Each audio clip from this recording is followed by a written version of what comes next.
আমি ভুল করছি। আপনি ঘুষ খান এবং ঘুষ খাই এবং আপনি ঘুষখোর। মাপ চান, জনগণের কাছে মাপ চান। আমি আপনাদের কাছে জনগণের কাছে মাপ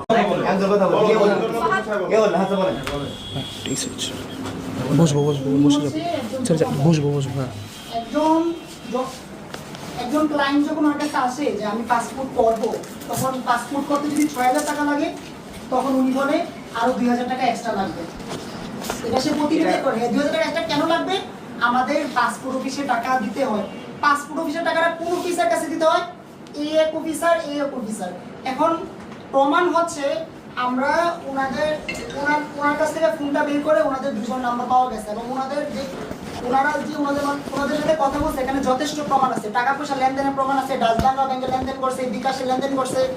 ওরা যতদিন এই অফিসে চাকরি করছে ততদিনেই এই এলাকার জনগণকে ওরা হয়রানি করছে। আমরা শুধু ওদের না, ওদের সাথে যারা জড়িত আছে